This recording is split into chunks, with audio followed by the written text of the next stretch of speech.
2000 Dipsea.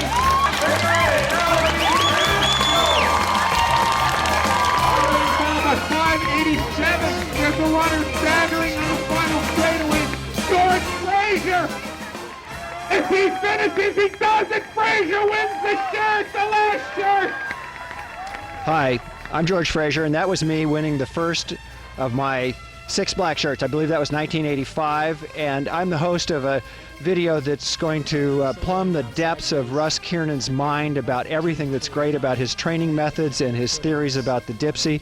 We did this 10 years ago, and since then Russ has won the Dipsea twice. He used to be called Avis, now we call him Hertz. Russ also has won 21 of these coveted black shirts. What's been the big difference between the Avis we knew and loved and the Hertz that we now respect and admire?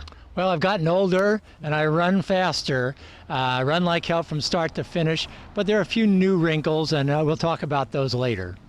Well, when did you become good as a Dipsea runner? Well, it wasn't immediate, that's for sure. The first year, as I say, it was either 67 or 68 that I ran the first Dipsea, and it was like an hour and a half, and it was way back there. But I was hooked, so I continued on, and I would say it was probably in about 70 when I started getting better, and I think it was 73 or 4 when I probably was up in the top 10.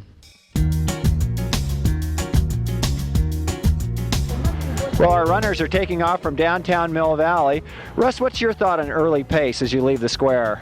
Well, my theory is to go like hell from the beginning to break out to the lead of the pack that I'm in, so I don't have to fight those people on the stairs, and it's usually the same people that I know I'm going to be duking it out with in the race. Now we're standing in beautiful Old Mill Park, about a quarter of a mile from the starting line. And Russ, one of the questions is, most of the people run to the left of the bathrooms, but you and I have an alternate theory. Well, I always like to come to the right. I make a straight beeline start, coming through the trees here, straight on by here. There are fewer people that come by. I still think it's a better way. You don't have to go through the sand in the play box down here.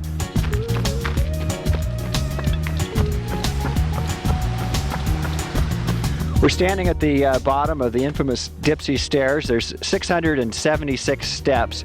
This comes right at the beginning of the race. And Russ, what is the etiquette for running this section of the race? Well, as you come up here, you're probably going to be passing people who started in the group ahead of you, and they're going to be much slower. You're going to be shouting, on your left, runner on your left. As you can see, the runners going up the stairs here. Some are walking on the right, others are passing on the left.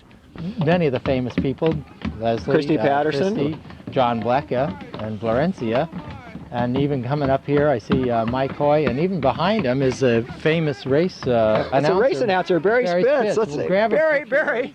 Now, you've been announcing this race for many, many years. Would you like to have the chance to actually run in it one year? Well, I run over every year before the race, and that's enough. Do I have to tell you any more what the Dipsea is all about?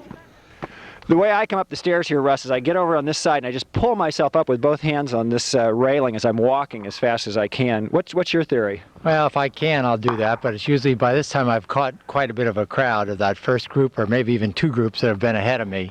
I'm probably going one at a time. I take the shortcut here, as we can see some people going up.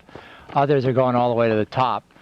Russ, we're feeling about as good as we're ever going to feel at the top of the stairs because we came up in a car. That's right. After climbing these famous 671 steps, how do you feel and how do you approach this section? Well, I always feel relieved that they're over, but I'm wiped out. I've come up the stairs as hard as I can. The first flight's no problem. Second flight, I get a few more people. And by the third flight, it's pretty crowded. I don't really have to push. People are yelling. They can hear me grunting and groaning. Here comes Kiernan, get out of the way. But I'm glad to have them over with. I still think it's the hardest part of the race.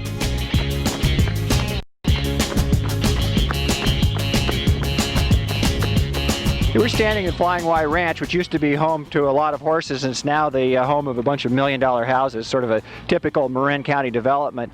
I happen to believe that this section of the course is a place to really hammer because you can pass people, but I know Russ disagrees. Well, I try to hammer everywhere, but this is one I'm not hammering quite as hard. It is a little easier to get by people here, so it's not a complete relaxed mode, but I can recover here a bit. pushing though a little bit to get by where the trail narrows down. We're standing at the 1 mile tree, which I think is a Russ Kiernan creation. Basically, Russ will come out here and write 1 mile at this point so that people can see how terrible their time is and they'll want to quit. Now, is this true or false, Russ? Well, there's some logic to this. It's a little psychological warfare, but for people who've never run the Dipsea, this is probably a critical point. They think they get to a mile and they're hitting this place at 10:30, 11 minutes, slowest mile they've ever run in their life.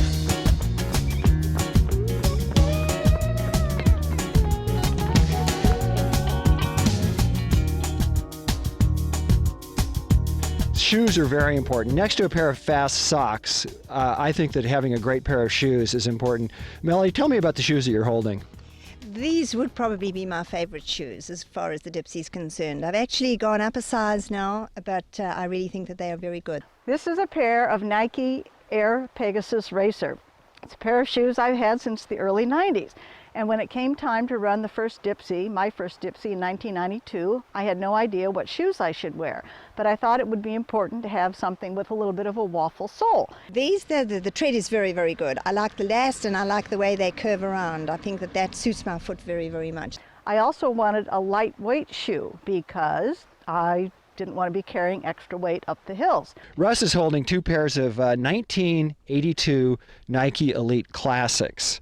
This is the shoe that Dave Dunham wore in the Dipsea when he ran the fastest time. Daryl Beardall wore them. Greg Nako wore them. I've worn them. Russ has worn them. What do you like about this shoe, Russ?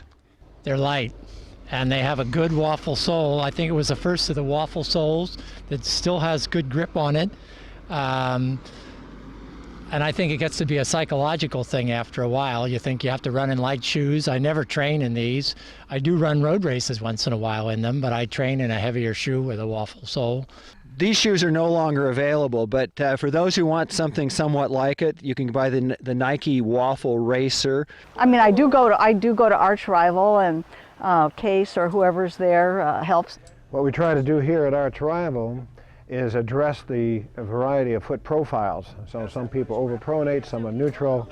This is the Brooks Trail Addiction support shoe, another support shoe, the one I used on my last Dipsea. Very lightweight, still supportive, lots of traction. All-terrain shoe by New Balance, dirt and pavement. Another one by New Balance, another one for narrow feet. The Adidas excellent traction that we just showed you. This is the Saucony Shadow, wide. Generally has a wide forefoot, excellent traction. That's also one of the more popular ones for the trail. Trabuco by A6, the Eagle by A6, that's a wide forefoot for those who have a wide forefoot. Again, the Nike Air Divide that we just showed you with the big platform, good traction. And when you're at it, get yourself a pair of fast socks. Windy Gap, Russ, as you know, is the first downhill section of the course. How do you transition both physically and mentally from this long uphill? Mentally, I transitioned very well. I've been waiting to get to here. Once I get here, I feel now I'm in my mode. Everything's going fine. I can just let it out. And I used to be able to get down this thing in about a minute, but it seems to be taking a little more than a minute these days from the right up the top here to the bottom on the road. Well, how long does it take you from the moment of being exhausted up here to getting fast turnover? Just that downhill. I'm able to relax on the downhill and actually get my breath. And it takes me about a minute from here and then another 4 minutes from the road to the creek at Muir Woods. So it's about 5 minutes from here to the creek.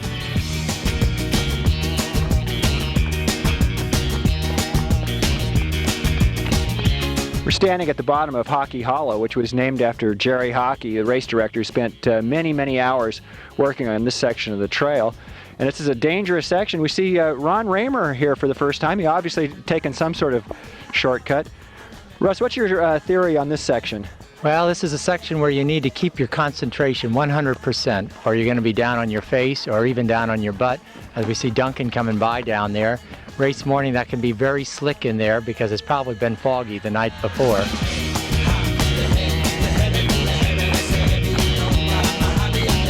Coming down Muir Woods Road, we have Melody Ann Schultz and Russ Kiernan, two of the greatest Dipsea champions, wearing their black shirts, which they would never do unless Tim had set up his video camera. They make it look easy. Those are not the legs of 60-year-old people. And Melody looks like a teenager, and Russ looks like a guy who was arrested. We're standing on one of the controversial spots in the Dipsea near the mailboxes.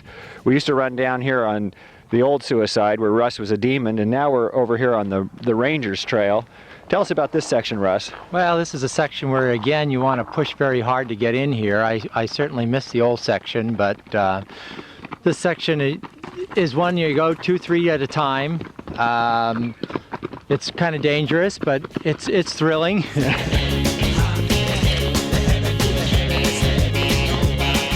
Hey, we're standing right above one of the key intersections in the Dipsea course. Do you want to describe it for us, Russ? Well, this is the trail that would be coming down, that the Rangers insist we come down now, but they do give us the option at this point to take the trail over here to the left, which I would say in the invitational division, probably 80% of those people will take the left trail. In the runner section, I would think most of them go to the right. But in years past, we used to come all the way from the top of the mailboxes down the road and down through the Scotch Broom. So it is faster to take the left, but it's certainly more dangerous. We're standing at the top of one of the steepest downhill sections on the course, the aptly named Suicide. The footing here is pretty tough. Russ, what's your theory? Well, this is a spot I look forward to because I can get by many people, especially now that it's been widened. It's an area you have to run hard, you can pass many people, you get back on your heels, keep your balance, and just rip. Be extra careful as you get to the bottom of the hill because you have to make a hairpin right turn. You can see some of the runners going down there, and there goes David. Perfect style, flat out. Joaquin's a little bit slower. Now we've heard the Grand Master talking about how he does it. Now we're watching one of the great downhillers in Dipsea history, Russ Kiernan, coming down Suicide. We're standing near one of the controversial points on the course. This is the misnamed Fraser shortcut, where actually Ron Raymer and Milan Zeman designed a shortcut that the Rangers ruled illegal. Just a little bit further behind us is a shortcut where the Muirwoods 9 was disqualified and later exonerated. But the problems here, Russ, are that the crowded conditions have forced runners to try and make shortcuts. What do you think of that old Dipsea tradition of shortcuts? I think that's part of the race. Without the shortcuts, it's not much of a race. There are plenty of races that have the same course you follow all the time. This opens it up for people who know the course. It makes it for an exciting race. I love the shortcuts. It takes off the pressure on some of the places where it is tight.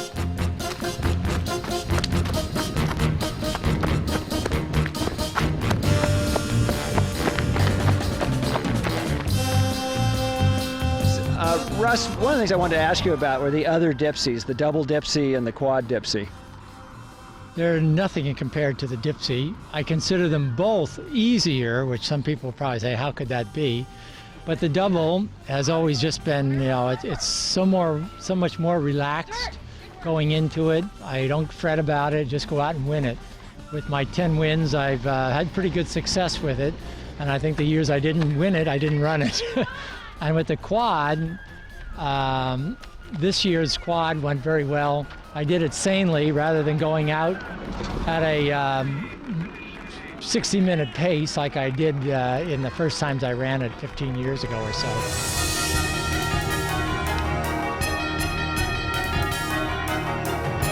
Right behind us is lovely Redwood Creek. This is about the prettiest spot on the Dipsea. It's a tough spot. You've just finished a hard downhill and you're facing the toughest uphill, which is Dynamite. How do you face this both physically and mentally? Well, I face it really well if I'm down here in about 18 and a half minutes, which is no longer. It's usually about 19 minutes I'd be pleased with. But I've been able to relax even though I've pushed the downhills all the way down on the road and then down Suicide. So I'm pretty cranked and I'm able to run all the way up. Well, I'm of the belief that if I start walking at a point that I've decided, walk that section and then stop at the point I've decided, that psychologically I'm okay. So is it a psychological issue or a physical issue when you go from running to walking and then trying to run again? Well, I think, well, it is psychological. I don't like to walk. Physically, I'm able to keep running, so I guess it's more psychological to keep it going because I'm not overpowering the uphills, but I'm continuing to go. We're watching Russ Kiernan lead a pack of runners up the first section of Dynamite, and as we come to this right turn, it's sort of a controversial area. Russ, have you ever taken this highly illegal shortcut over here? Well, I've been known to take it on occasion. It has advantages in that you're able to get by a lot of people, but it also has disadvantages, and the disadvantages are there might be a big ranger standing at the top who will disqualify you. So I think the best way to go is straight up the trail here on your way to a black shirt, on your way to disqualification.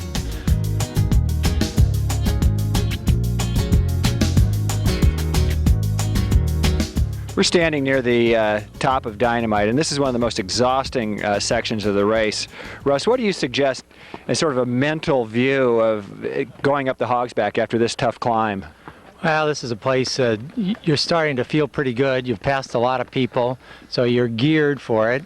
You're in oxygen debt a bit, but you just keep pushing. Maybe you've backed off a little bit, looking forward to getting to that halfway point, which we'll see in a short while.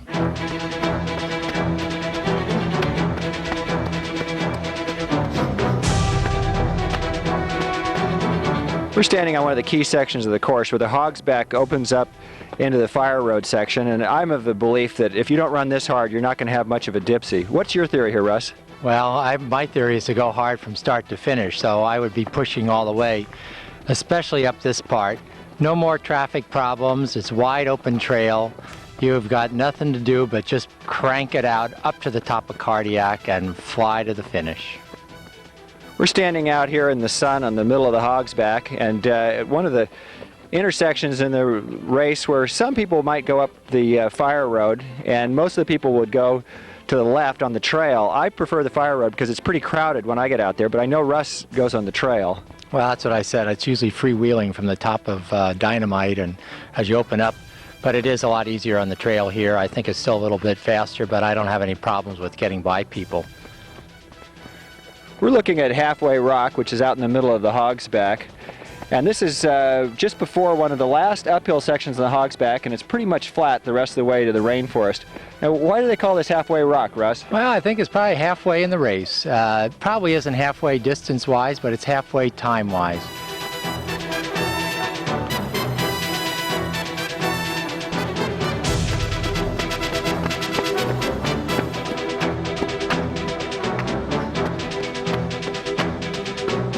We're standing right at the end of the Hogsback at the entrance of the rainforest. This is the end of a section that's been fairly flat, and the way I run it, I'm pretty tired here.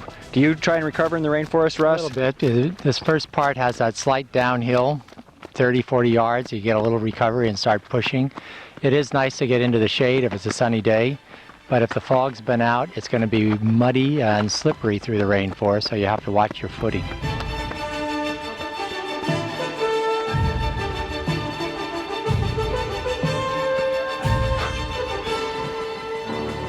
We're standing in the center of the rainforest, pretty close to the bottom of Cardiac. This is where Keith Hastings says you run as hard as you can, as if the finish line is the bottom of Cardiac. What do you think of that theory, Russ? Well, I don't think I'd want to push as hard as I can, even though I'm going hard. At this point, though, I do want to keep track of how many people have passed me, hopefully none. I would think slower runners are going to have people passing them here, and you're going to have the scratch runners really flying by. The runners are coming up the last section of Fire Road before Cardiac, and this is the last hard running section. As soon as I get here, Russ, I start to do a little bit of selective walking, although I'll run right at the top because there's a lot of people up there watching. Do you walk any section of this? I have walked it, and I probably walk it most years now. The desire's there, but the legs won't go. I will power walk through most of the middle part.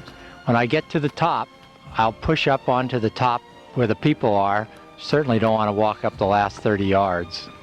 This is Cardiac, the highest point on the Dipsea course. How do you approach the transition from this very long, hard uphill to the downhill to come? Well, it does take a while. Coming up the last part of Cardiac, I usually do have to walk up part of this now.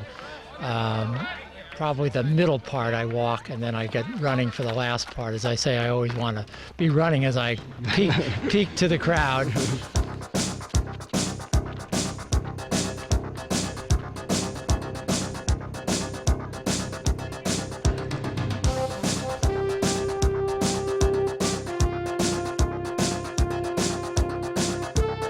While Russ takes a well-deserved break, I'm sure he's probably out looking for some shortcuts now, we have an opportunity to talk to one of the greatest Dipsea runners of all time. In fact, it's my opinion for sure that he is the greatest Dipsea runner of all time. 7-time champion and a personal hero and friend of mine, Sal Vasquez. Sal, a lot of people would like to know how you train for this race. You've had such great success. What do you focus on in your training? Well, actually, when I started running this race, I used to come here maybe around 2 times to 3 times a week just to run the double. No, I don't run doubles. I mean, I haven't run a double since last year's race. What do you think is the advantage of doing double Dipseas? No, that's very easy whenever you run a double. So when you run a single, that's extremely easier. I train parts of the course all the time, but to go out and do a double, I don't need to do that. My training for the Dipsea is pretty much just one way, and that is doing the course. I think it's important to know the course, and I just like the muscle memory of just going over it. How much running did you do? Days a week, and what kind of mileage? Actually, I was running 5 to 6 days a week. I was running between 60 and 70 miles, but that was pretty hard miles. If I'm lucky, I'm running 35 miles a week. I'd love to be able to get it up to 40 or 45, but every year it's a little bit slower. How do you deal with both the nervousness and the food? What do you eat and drink before the race, and then how do you deal with your nervousness? Oh, I don't drink anything. I just only drink water, plenty water. So that's the main thing what I do. I think I've used goo before, and I perhaps will go back to goo. In most of my races I use goo and I drink a lot of water. I drink a tremendous amount of water, but perhaps I need to have extra electrolytes into my body to avoid that dehydration. Every time I've run the Dipsea course, I've run it as hard as I can. That just happened from the day one, because the first time I came over for a training run, I came with the Tamalpa group, and they went out like it was a race. And I thought, well, I guess this is the way you're supposed to do it. Always keep moving. Run if you can, if you've had the preparation time. As you move up, tap people on the elbow and move to their left, and just keep going. And in terms of preparation for women, it's important to remember that this is a strength event, and your legs can only pump uphill as fast as your arms can pull you uphill. Well, it's not running on the track. I hate the track. I think running should be fun, and that's work. So I run the trails 90% of the time, and I do fartlek training out on the trails. So I do speed work out there, but not on the track. Well, I've noticed that your body is much more impressive, much more muscular. Is it strength work? Well, yeah, you can see how buff I've gotten in those years. It's my upper body routine that I do 3 days a week, about 40 minutes a day. And I've been doing this for a couple years, and I also did it in '98, and I won in '98, so now I've won again in 2002, so I guess I better keep it up.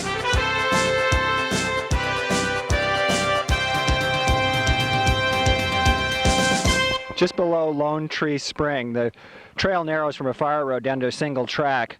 What do you do here, Russ? I go for the single track 90% of the time, depending if there are anyone's ahead of me or not. If there are 2 or 3 ahead of me, I'll go up the fire road. There's a long downhill on that. It's probably a little longer, but faster in crowded conditions.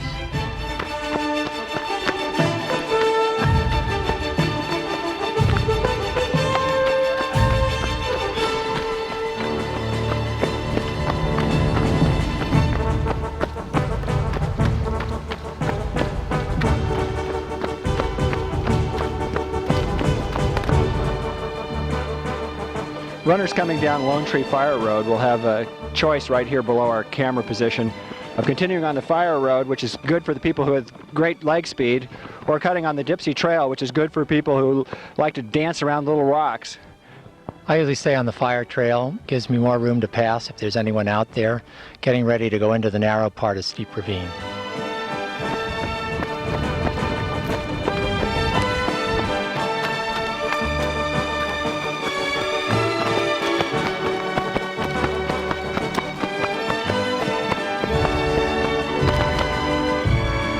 We're looking up at Swoop Hollow, which is one of the places that the runners can really fly down. And Russ and I are standing at an intersection where runners in the 1970s would go straight down an area called the Trench. Now we cut around it. How much did that trench shortcut save? Probably 20, 30 seconds in that range, but there was a good chance of getting poison oak. It was very difficult to go through it. You can see how how wooded it is now, and the brush has taken over, how it goes back to nature very quickly.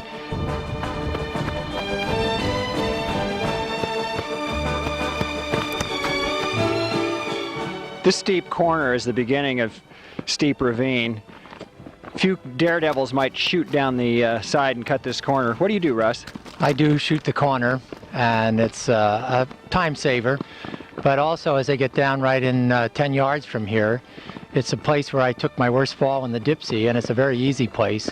And I think it's something you have to be aware of, that you lose your concentration in the easy places, and it's easy to fall. And the real difficult places, you need to keep your concentration to avoid falling. Russ, we've talked many times about running down steep ravine. It's my least favorite part of the course, and I consider it the most difficult section. You sort of revel in it. Share with us a little bit of how you get down so quickly. Well, it is my favorite part, and I can get down as fast as anybody through there, scratch runners included. But I do try to stay to the left now. If you've ever noticed, as you go down there, there's a bit of a dirt trail down on the left side of the stairs. There are places where I can't do that. I'm probably taking them 2 or 3 at a time. And again, still going sideways and trying to get my whole foot on the dirt rather than the wooden part in case it's wet and slippery. You can see here how I'm running on the side of the stairs. Darrell Beardall, who won the race in 1974 and 78, does the same. Here's a rookie mistake by David Garrity. Yes, the Dipsea can be dangerous.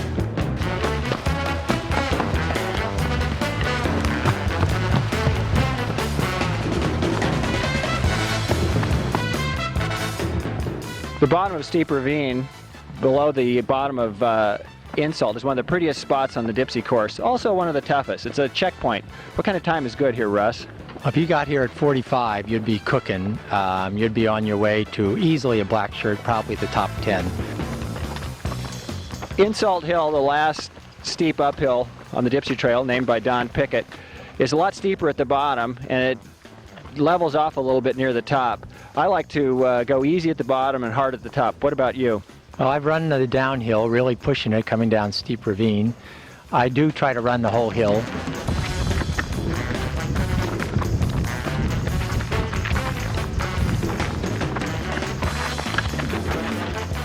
TJ and Florencia are leading a group near the top of Insult, and a smaller group is going to shoot off towards the moors. Many of these runners are going a little faster than they would be race day. They'd probably be just breaking into a run again after walking up the steepest part of Insult. Going up the panoramic highways the way most people will go for the black shirts.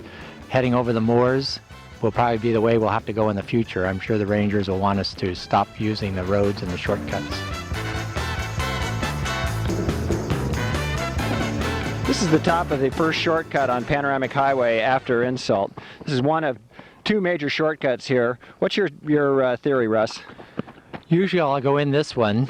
It depends, though. If there's somebody right ahead of me, I will probably wait and go down about 50 yards down the road. It'll be just because there's nobody in front of you. I don't think it's any faster, but it is if you have some traffic.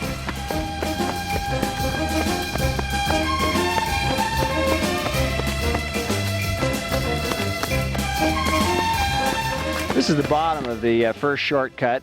That tree is getting lower every year. I smashed it a year ago. Mike Hoy thought that it was fairly hilarious. It's always wet down here and it's pretty dangerous. Then there's a 200-yard sprint. What are you thinking about here, Russ? Again, I'm hoping to get through here safely without conking my head. I usually grab the branch and slide down under it and get through the wet spot and push on down the road trying to get into the next shortcut. After a 200-yard sprint down the road, the runners will have to jump down the start of the second shortcut, which is an extremely dangerous spot on the course and a difficult one to find. Well, I know the course so well. I do know this one. Sometimes there are some other marks. There's a white mark on the ground here, but there are other marks about 30 yards up, which will take you down into the bushes to be just thrashing around in no man's land. So you want to make sure you come in the right one, know the trail here, be able to keep your balance, because there are some sharp turns as we go in and out of this short area here, down to Kiernan's Crossing. This is Kiernan Crossing. How did this section of the trail get its name, Russ? Well, I hate to look back on this, but as you bring it up, in 1978, this is the area where Don Chaffee came across I went up higher in the trees where the runners are coming down before they come down the steep section. I thought I was going the best way, the old Dipsea, but it turned out to be the worst way and ended up 3 seconds behind Chaffee. It's now mentioned in 1994 Farmer's Almanac under great losses. I think things are a little out of perspective when you put my loss in the Dipsea along with things like World Series and Titanic sinkings and other such great losses in history. I don't think that's misplaced, Russ. At this point, the two trails come back together again. The runners from the moors coming down from above, and the runners from what we would call the second shortcut are coming in here from our right. Traditionally, this is the one place where you can know exactly what place you're in. If someone tells you after this point what place you're in, that should be accurate. Usually that will happen at the stile.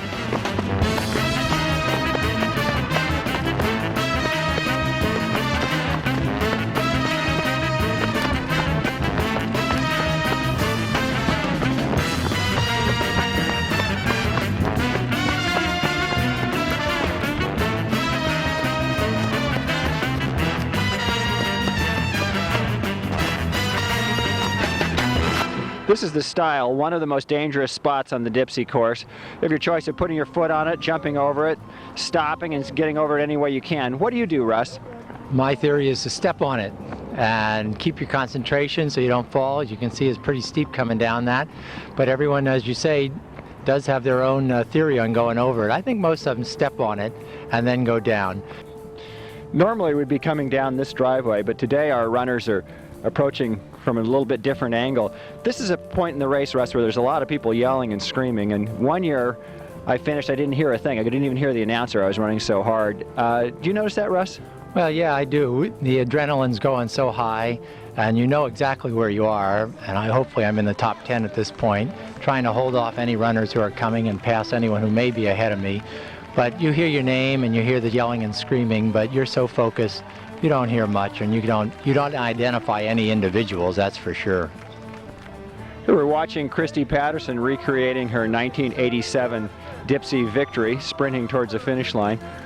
What do you feel like, Russ, when you're coming down towards the finish? Well, it's one place where I'm pushing as hard as I can, because this is an area where the scratch runners are going to be coming by, trying to pass you, and there's usually one or two that may catch me before this spot.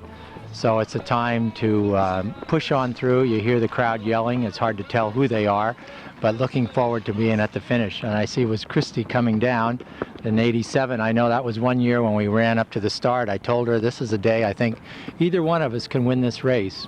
And it was a wrong one. Somewhere along the way, I should also mention Barry's book. Dipsea, The Greatest Race, was written by our race announcer and historian, Barry Spitz. It's loaded with history and great stories. Aside from this video, there's probably no better gift you can get for a first-time Dipsea runner. 10 years ago, Russ, you told me that when your handicap got big enough, you should win it just about every year. Now, you're winning it 2 times out of 5 years. Do you plan on keeping on winning it every year? Well, this coming year, which will be 2003, I'm really not looking for a win, but 2004, I'm very confident. And so maybe 2006, maybe it'll be the even years. I'm looking forward to running it forever and ever, and hopefully I have a couple more wins I never thought years ago that I would, but I'll be back every year. And I will be back next year. I will be back. And I will be back. I'll be back next year.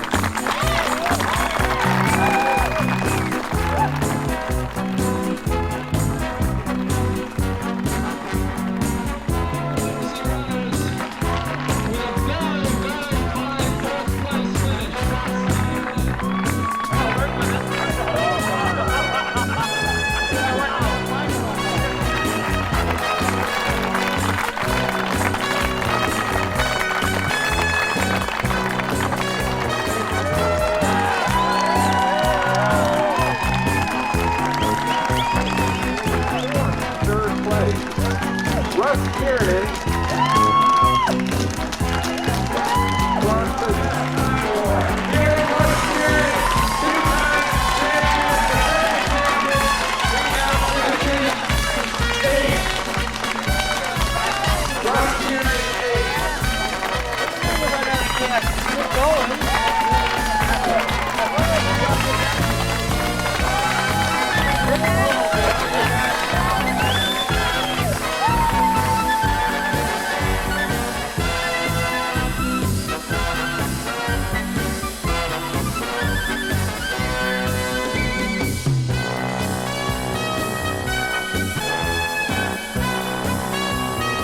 It is an incredible race.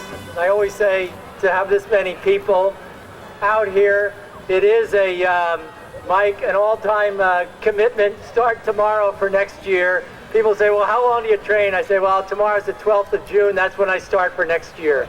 Well, I just want to ensure that everybody who watches this video runs as fast as they can the whole way. That's right. Well, that's still my theory. Of all these secrets I've told you, you still have to go all the way, flat out from start to finish. Oh,